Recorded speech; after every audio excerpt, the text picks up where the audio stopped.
And we are live. Hello, everybody. My name is Tawana Bain, and I am the founder of the Derby Diversity Business Summit and Jedi. And this week, we are talking about the role of the Black mother and the outcomes with her children. I have some amazing guests with me today. We are going to dig into what I like to think is an important but very sensitive topic because the mother is important in the home. So we're going to start with Nicole, if you'll tell a little bit about yourself. I'm sorry, our co-host, Sharina, if you'll tell a little bit about yourself, and then we'll go to Nicole and then Alicia, and then we'll dive in. Hello, everyone. I'm really excited to be here, as always. I'm Sharina Fox. I am the co-host of the Digital Dialogue series. I'm also the business growth manager for Just Boss Up. I'm also a mom and a bunch of other things. I love diversity and inclusion, so I'm really happy that we can dive into this real inclusive conversation. Awesome. Well, hello, everyone. My name is Nicole Hayton. I am the CEO and founder of the Friends of Nicole Network and also Friends of Nicole 50/50 Mentoring Collaborative. So I mentor young girls and middle school and high school girls throughout JCPS, along with a variety of other things that I do locally and internationally in the city. Hey, good afternoon. I'm Alicia Levels Moore. I'm the founder of ASL Creative Strategies, which is a program and project management company that focuses on launching and scaling Black-owned businesses to close the racial wealth gap. And so my personal motto in life is I am dedicated to seeing people win. And so that's in every area. I'm also a mother of 2 girls. And so I am just excited and interested to jump into this topic because I think, to your point, Tawana, it is so necessary and it's very timely. So, yeah. It is. And Alicia, I'd like to give you credit for really where this topic came from. You know, we were just talking about life as moms, daughters, sisters, etc., and just how the role of the mother really does impact the outcomes of life, you know, for their children. And we specifically, you know, while every mother is important, we were having the conversation through the lens as Black daughters who have Black mothers. And there were just a lot of really great things that came out of that conversation. You are now married, right? And you have your own children, and recognizing that, like you said, there is a control factor, right? How you manage it, how you mitigate it, how you let mom know where you begin and where you end now that you are a mom.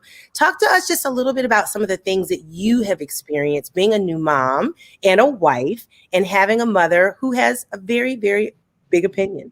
Yeah. I love the word choice. Girl, I'm sweating, right? I know she don't even watch the internet, but I'm still like, Lord, can she see me? Can she hear me? Yeah, I mean, it's definitely different. One of the things I always, that has helped me through the process is learning to lead with grace. I think now on the other side of things, as an adult woman, I can understand the lived experience a little bit more. I'm a little more empathetic to it, right? When I think about it, I am a child of 7 from mother who at some point she did some things by herself and then she had help. And so now as a mother of 2 that's married, I mean, in the middle of the day, my edges are slipping because of my kids, you know, so I can only imagine what it's like having children, right? And you start that off in your early 20s. And so, it was challenging at first to get her to understand the dynamic of me being a married woman, right? Still her daughter, but a married woman, being a mother and having my opinion about how I want to run my family.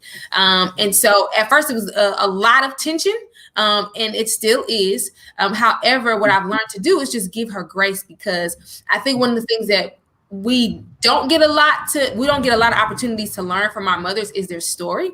And when you don't understand someone's story, I can't really empathize with you, right? So everything you do is bothersome, like it's worrisome. Like, why are we always in battle? It's because we don't, get a lot of opportunities to understand who they are, and they don't share it.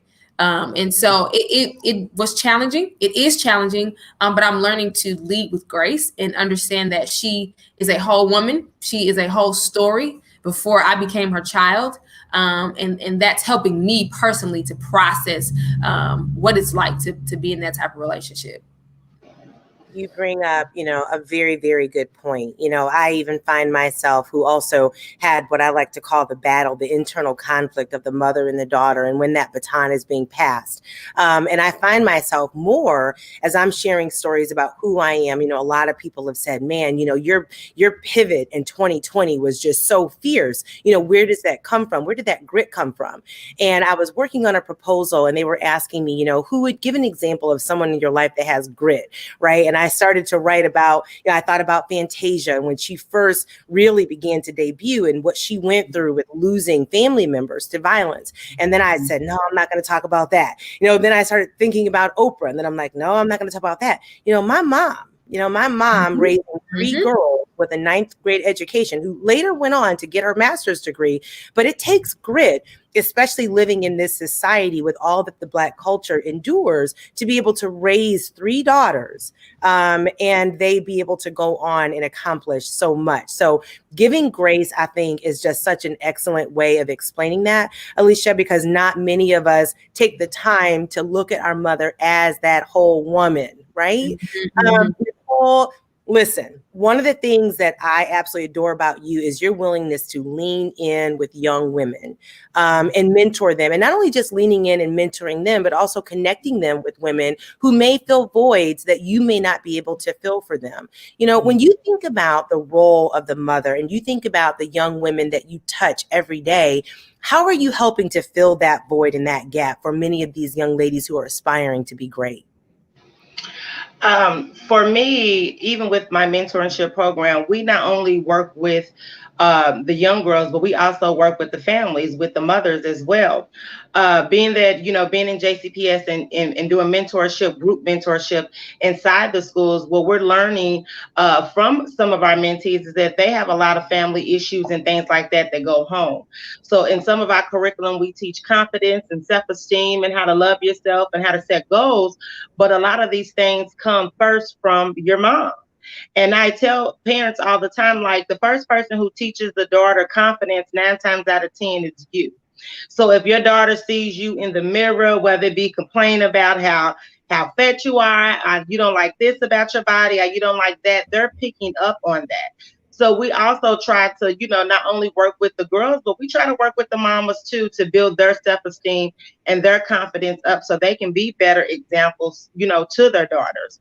So we try to keep a close eye on that, because in order to be a part of the program, we do, as parents, they become active too. So we don't want to just pour into your daughter and leave your daughter just to go back home to hear the criticism, because, a lot of times, in African American households, we say certain things that we don't necessarily mean. Like growing up, just out of frustration. And I don't have the honor to actually physically have, any children, but I've raised plenty of kids.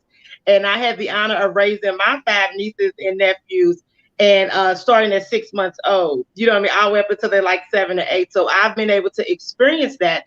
And so sometimes, as the advocate or the mentor or the teacher, that's always telling the parents, okay, don't do this and don't say that to your kids. But I found myself in some frustrating situations where I'm like, look her now, get your, So I know what that means. But, I can also pride my mom too, because growing up, I had to think about it. Was I one of the girls, when my mom got upset, did I hear her call me out my name?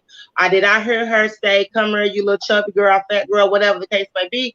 And oftentimes I do have heard friends say it, have heard people and I don't think they really intentionally mean to say, come here, you little never here little girl. Come here, you know what I'm saying? Why you so stupid? Just things that we're not even thinking that we're saying, but it just comes off through frustration. But these words are powerful, and these words have meaning, and these words stick with you.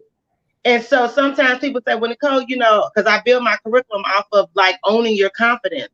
So they say, well, where did you get your confidence from? Where does that come from? And I think a lot of that does come from my mother. That comes from my upbringing. That comes from her not, being so negative or talking down to me, but always uplifting me. So I always grew up knowing that, hey, you're a queen, that you were destined for greatness. She didn't use those negative words towards me. So early on, she helped build that confidence for me you know, and now I'm just this entity as an adult. So a lot of that has came from her. You said a lot, Nicole. Oftentimes things fly out of someone's mouth that they don't necessarily mean, and it flies out in a moment of frustration. And those words have power, and those power take root, and they then manifest themselves in other ways throughout life. And so, Sharina, I'm going to allow you to chime in on that comment. But before I segue, I do want to share, and this is a little bit of a selfish plug. You know, I've been writing a book for almost 8 years now. And this book is a combination of various characters. And one of them has some serious mama issues. And the book actually opens up where Chanel is experiencing something pretty dramatic with her mother that really changes the course of her life, of her career, of her personal relationships. But that's real. Right. And by the way, it's called Race to Privilege, and it'll be dropping soon in one of the first Digipod shows. But this is real, right? Those words the mother did not mean. She says it, even may have thought a little bit later, you know what, man, maybe I was a little too rough. Maybe I should not have said that. But it is now taken root, right? Sharina, what are some ways in which once those words fly off those lips, maybe might a mother dial that back? Or what if it is a young woman that hears that from her mother? What are some things that she might be able to do to let her mother know, hey, that stung a little bit? Well, whew, that's a lot, right? Being somebody who has gone through that, you know,